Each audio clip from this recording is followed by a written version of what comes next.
What is up, everybody? This is JP, your online personal trainer. First things first, again, I appreciate everyone watching my videos, and even though I don't have the best lighting and the best camera setup and things like that, again, it's due to money restrictions. I really appreciate that you're still watching these videos. I know other YouTubers may have super great and in-depth setups. I try to work with what I got, but again, I appreciate everyone who's watching. Today's video is going to be talking about ass to grass squats, or squatting all the way down. Going all the way down in a squat.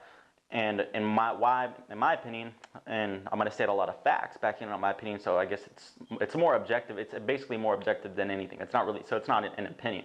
But why not everybody has to go ass to grass, or why everybody can't go ass to grass. Again, if you don't know what ass to grass means, that just means going all the way down in a squat, where your butt is near the ground, or your butt, or your, I guess you could say your butt is basically touching your heels almost, or your hamstrings are hitting the back of your calves. Basically going all the way down, going further than parallel, no quarter squats, just going all the way down. Yeah, and I'm going to talk about why that's, not everyone can do that. As you can see, I have a picture right here of two different types of people. And again, there's no head. He got decapitated. Okay, I'm sorry about that. But it's just a picture of the tibia, which is your shin, your femur, which is your thigh, and then your torso, which is obviously your upper body. And the picture I have, this side is different from this side in the sense that each side has different lengths of tibia, or different lengths of your shin bone, because again, some people have longer shins, some people have shorter shins. Different lengths of a femur, again, some people have longer thighs, really long thighs, and then some people have different lengths of a torso. You probably met people with a long lower body and a short upper body, and even in more depth, you probably haven't analyzed people in that much in depth, but there are some people who, again, they might have a long lower body, but it's not really because their tibia, it's just because their femur is really long. But again, this picture has all the same lengths. These two are the same exact length, just different positions of the body. And this one, these two pictures right here have the same length, just different positions of the body, but these sides differ in length, okay? Now, in reference to going ass to grass in squats and going down all the way down in squats, I do not recommend that for everybody, okay? Some people recommend that. I do not recommend that. One of the main factors why I don't recommend that for everybody is because people do not have the anatomical structure to safely be able to go all the way down. You watching this right now, you would agree that at any point in the squat, you need to have good form. Whether it's all the way down at the bottom, whether it's halfway, or whether it's right at the top when you unrack the bar or whatever you do, you have to have proper form with the squat, regardless of how far you are up and down in the squat. Well, now let's just take this simple. We're going to take this one step at a time, because again, there's a ton of people who think you have to go ass to grass, and I'm going to try to make this understandable for everybody. Now, at any point in the squat, you should have proper form. Well, what does proper form consist of? Obviously, it consists of a neutral spine. A neutral spine is having an erect posture with the normal curvatures of the spine throughout any point in the squat. For example, you want to have a straight back, or a small curve in your lumbar spine. Just like this, if I were to stand upright, you have a small curve right in your low back. Now, the biggest problem with the squat is that sometimes people, towards the bottom of the squat, due to one, anatomical structure, due to poor flexibility in the hamstrings, and three, due to a weak core, I talked about this in a different video, they experience butt wink, which means instead of keeping this small curve in the lumbar spine, which is associated with a anterior pelvic tilt. If you see my hips are slightly tilted forward naturally. That's how they should be. But when someone gets further and further down in a squat, their hips start to do this. They start to tilt back, which again, under load, when your hips are tilted back and your upper body's forward, it starts to put unnecessary strain in your low back. Again, I did a video on that, but that's a whole other video for another time. But again, to put it simply, butt wink is not good. It puts unnecessary stress on the lumbar spine, on the muscles of the low back also. So if you don't want to strain a muscle in your low back, and if you don't want to hurt your spine, you need to keep that slight anterior pelvic tilt throughout the entire squat. Now again, the further you go down in a squat, it's going to be harder to do this. And again, this depends on a lot of things, heavily on your anatomy too, which I'm going to go over in a second. But again, we can all agree that you have to keep proper form in a squat, okay? And if you cannot keep proper form in a squat at a certain depth, then you should not go down that far in a squat. You shouldn't go down further than that. What's the point of going down further than parallel if every time you hit parallel, you get butt wink, you start having this forward rounding of your shoulders, you just can't keep good mechanics for a squat. Now, I know some of you watching this who are probably advocates of going down for everybody are going to say, well, they need to stretch, they need to do mobility work, they need to strengthen their core, you know, and then they'll be able to go all the way down. In some cases, yes, that's true, but I'm gonna go over this example right here, but a lot of cases that is not true. It doesn't matter if you stretch, it doesn't matter if you do mobility work, it doesn't matter if you have a dynamic warm-up, it does not matter. Yes, that helps everyone increase their range of motion on a squat by a little bit, but sometimes it still caps at a certain distance. Like someone can only be able to go down 40% in a squat, and with mobility work and stretching and a dynamic warm-up, they may be able to go down to parallel, 5 to 10 more percent increase, which is pretty good, you know, when you think about that. And maybe over a few years they get another 5 or 10%. That's still not ass to grass, and I'll talk about why. Okay, in this first example, and again, this is talking about something that you cannot change. Like again, with stretching, mobility work, you can change that over time by doing those types of things, by stretching, doing dynamic warm-ups, things like that. Now, I'm talking about specifically someone's anatomical structure, their skeleton. Obviously, again, we're taking this step by step. You cannot change that regardless of what you do. You can't change the length of your tibia, the length of your femur, the length of your upper body. It just does not work like that. There are some tricks you can do to mitigate these problems, but I'll talk about it after I go over this example. Okay, this first example is of someone with a shorter tibia, a longer femur, and I would say about a moderate torso, okay? This is how they look. And remember, all these tibia, femur, and torso lengths, they're measured. They're exactly the same per each side, so I'm not changing anything. You could do this exact same thing with a ruler if you want to. Now, this is them standing up with a little bit of their hips flexed, just a little bit, just to show you the differences in the lengths. I didn't want to put it in a straight line because you might not know where they stop. But again, tibia, femur, torso. Again, this is someone with a long femur. You might see someone, if you go look online, they have a video about this, but find someone with a long femur, and then again, this will apply to them. And just so you know, this doesn't have to be necessarily a tall person. They're just ratios. Look, I drew this person is only like, what, 1.5 feet? And I'm doing the exact same example with a 1.5 feet person. So it could be someone who's not really tall. Like you could have someone who's 5'4" who has bad proportions for squatting. Now, I drew, and then this second picture in comparison to this first, this second picture with the person bending over, basically doing a squat, the measurements are the exact same as this first picture. The same tibia length, same femur length, same torso length. Now look, this right here, sorry about my crappy arrow, but see that where the arrow is pointing? This point right here is where the bar has to be during a back squat. We obviously understand that, right? When you're doing a back squat, the bar has to be over your center of gravity. The bar can't be back here, because if the bar's back here, you're gonna fall down. Think about any time you do a back squat. When a bar's on your back, the bar has to stay over your center of gravity, which is about where your feet are at. So if this is where the bar is at, that's right over your center of gravity. But what I'm saying is, for this bar to stay over, for someone with a longer femur, for the bar to stay over their center of gravity when doing a back squat, they're going to have to bend over really far, because think about it, their femur is really long and their butt gets kicked back really far, which means they are forced to bend over to an extreme amount. Look at this. I mean, does this really look like a good squat? How often do you see people bending over that far? And again, this is just showing torso lengths and lengths of the anatomical structure. This isn't showing the muscular system or anything. This part of your hips right here, that part of your hips is usually not that straight. In a case like this, this is where your hips start tilting backwards and tucking under, which again is going to start causing butt wink, more problems. And again, because this person's upper body is bending over so far forward, because they have to bend over so far forward, because if they didn't bend over that far, and let's just say they bent over and their upper body stopped right here, the bar would be over their thigh and they would fall backwards. Again, they have to bend over this far because they need the bar to stay over their center of gravity. So again, because they're bending over this far forward, look at their upper body. It almost looks like a good morning. This is going to put a lot of strain on your low back, a lot of strain. If you do not have an extremely strong core, this position is just probably, I mean, if you've seen someone squatting like this in the gym, bending over a ton, having butt wink, whatever it is, even if it looked good, it's still a kind of awkward looking squat. Now, even in that scenario, think about this, because their femur is so long, which kicks their hips back, which forces them to bend over extremely far to keep the bar over their center of gravity to be able to do the squat, they're still only at parallel. They're still only at parallel. I mean, think about it. If they kept going down, sorry if I start marking all this up, but if they kept going down this way, if they kept, sorry about the crappy arrow, but if they kept going down with their hips to go lower, like all these people are saying, you have to go ass to grass, which is ridiculous.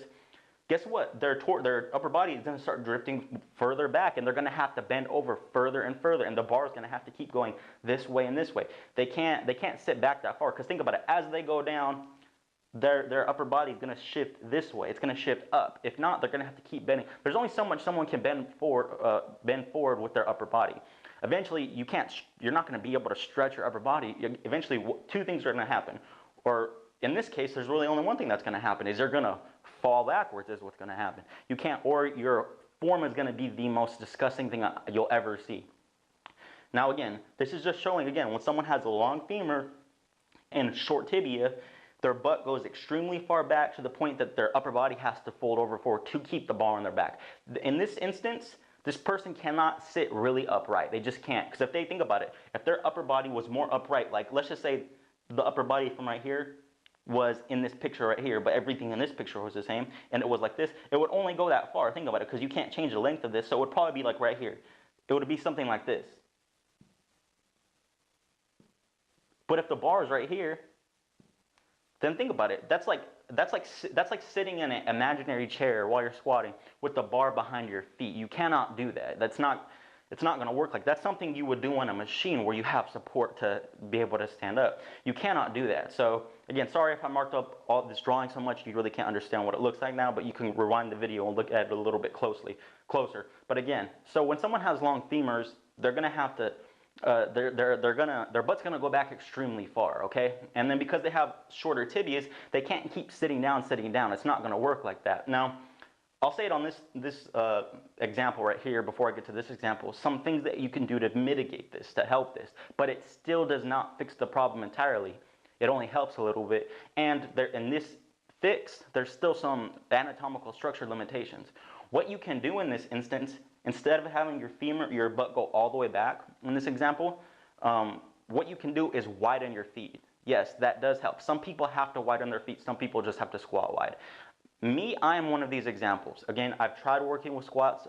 This is why I know so much about this, is because even though I'm not a super tall individual, I'm only 5'8", I'm not good I can't squat that good. But if someone widens their feet, what's going to happen is if you take this, see this marker, pretend it was their tibia. If you were to take someone's, see if it's like right here, if you take this tibia and pretend it's their femur, not their tibia, I'm sorry.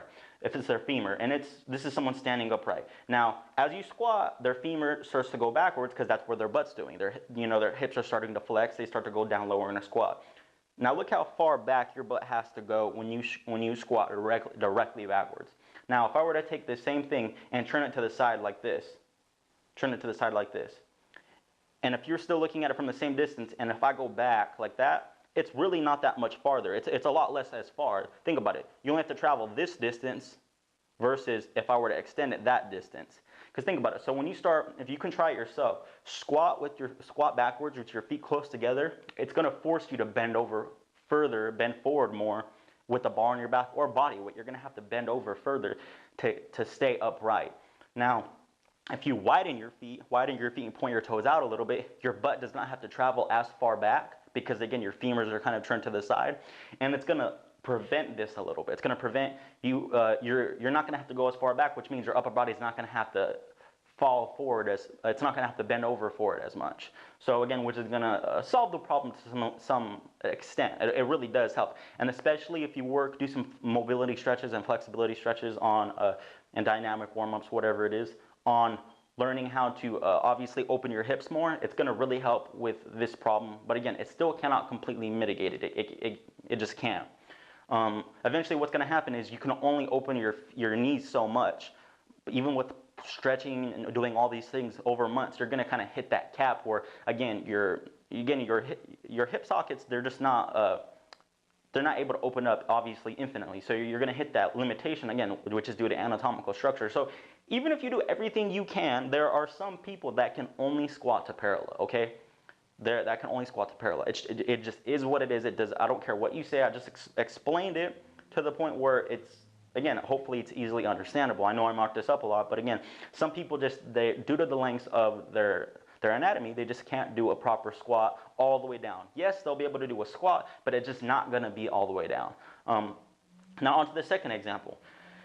Okay, now this example is, it's the same thing as this. The only difference is the lengths of the femur, the tibia, and the torso. Okay, now this person has a shorter femur, a longer tibia, and a longer torso, okay, than this person. So basically, everything's reversed. And again, this is the same thing as you might know somebody like this with a longer upper body. In this instance, this is like someone who's just built to squat. They just can squat well. Now, if you take this example, look at this example over here. Again, the measurements from this drawing right here are the same as this one right here. They're the exact same. I just bent this femur backwards and the upper body up. Look. Because the femur isn't as long, their butt doesn't have to travel as far backwards, and because their torso was long, the bar would be right there, or somewhere around that area, which is going to be closer to midfoot. Yeah, this person could probably bend over a little bit more if they want to, but again, you get the point. Look at this picture versus that picture. This person is not going to have to bend over that far. That's a pretty upright torso for someone who's squatting, and look at it. This picture is much below parallel, way below parallel than this person. So yeah, this person could probably even go a little further, still stay upright. If they really wanted to, I'm not saying I would advocate it, but that's neither here nor there. Some people are okay with their feet drifting a little far forward. Yeah, if their feet went a little bit more far forward, that would help too. So, but my whole point is that in this instance, this person, again, a shorter femur causes their feet not to drift as far back, or their butt not to drift as far back, which means their upper body doesn't have to bend over as far forward to keep the center of gravity where it needs to be, which again leads to an upright squat, which they can squat lower. And in this example too, this example is just directly straight back. This isn't even with someone who opened their feet a little bit. If someone with this type of body type widen their feet just a little bit, they'd probably be able to hit depth very, very, very, very easy. I'm talking about ass to grass all the way down, basically as perfect a squat as you can get. So again, that's the difference, and I would say, again, it's torso length, femur length, and tibia length all play a part in these two types of examples. Again, try it yourself. Some people, you may notice that some people can just get down and squat very easily with no butt wink and upright torso. It just looks real clean and real nice, and some people struggle to do it. Some people get butt wink. It just causes them a lot of problems. Again, like I said earlier, you can just widen your knees, and then that'll help mitigate the problem a little bit. Or in this instance, it'll just help make you even better. And one other thing you could do, like I said, is that's neither here nor there. Some people disagree with it, some people don't, is let your feet travel just a little bit far forward. I'm not saying way over your toes.